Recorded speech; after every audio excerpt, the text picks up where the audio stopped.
Sit back as I share with you the beautiful writings of Clarissa Pinkola Estes in this particular writing of hers titled, "We Were Made for These Times."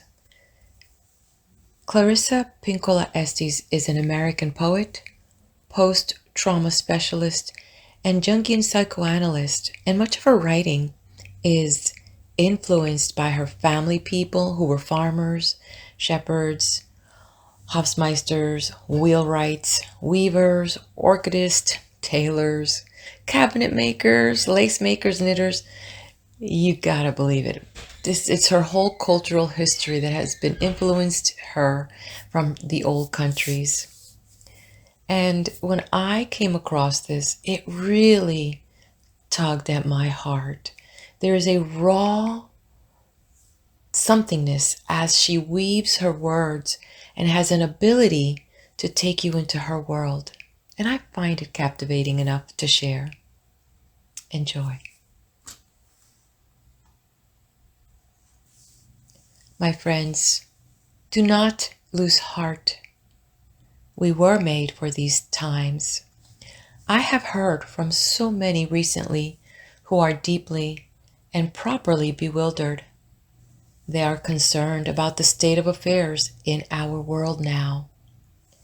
Ours is a time of almost daily astonishment and often righteous rage over the last degradations of what matters most to civilized, visionary people.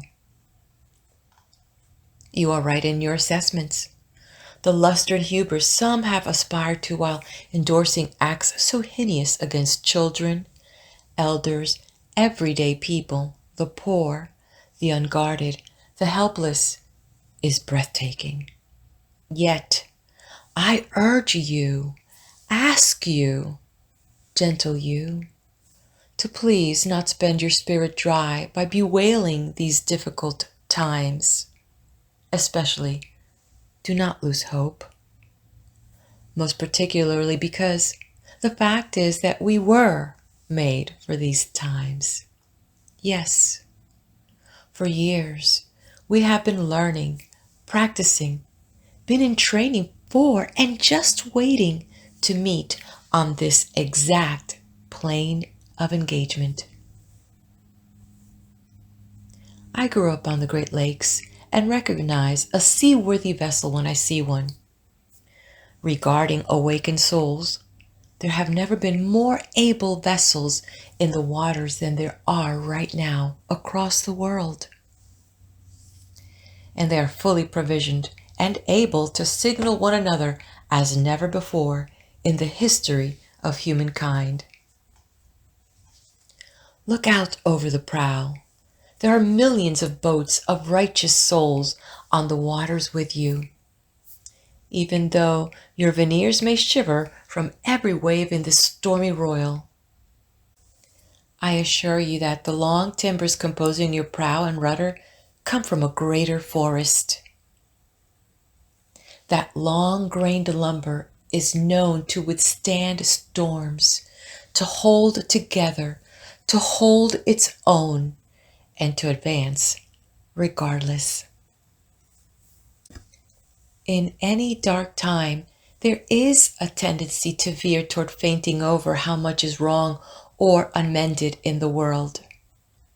Do not focus on that. There is a tendency, too, to fall into being weakened by dwelling on what is outside your reach, by what cannot yet be. Do not focus there. That is spending the wind without raising the sails. We are needed. That is all we can know. And though we meet resistance, we more so will meet great souls who will hail us, love us, and guide us, and we will know them when they appear. Didn't you say you were a believer? Didn't you say you pledged to listen to a voice greater? Didn't you ask for grace? Don't you remember that to be in grace means to submit to the voice greater? ours is not the ask of fixing the entire world all at once, but of stretching out to mend the part of the world that is within our reach. Any small, calm thing that one soul can do to help another soul, to assist some portion of this poor, suffering world, will help immensely. It is not given to us to know which acts, or by whom, will cause the critical mass to tip toward an enduring good. What is needed for dramatic change is an accumulation of acts, adding to, adding more, continuing. We know that it does not take everyone on earth to bring justice and peace, but only a small, determined group who will not give up during the first, second, or 100th gale. One of the most calming and powerful actions you can do to intervene in a stormy world is to stand up and show your soul. Soul on deck shines like gold in dark times.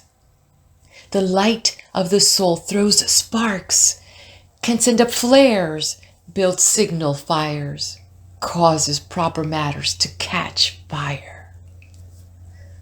To display the lantern of soul in shadowy times like these, to be fierce and to show mercy towards others, both are acts of immense bravery and greatest necessity. Struggling souls catch light from other souls who are fully lit and willing to show it. If you would help to calm the tumult, this is one of the strongest things you can do. There will always be times when you feel discouraged.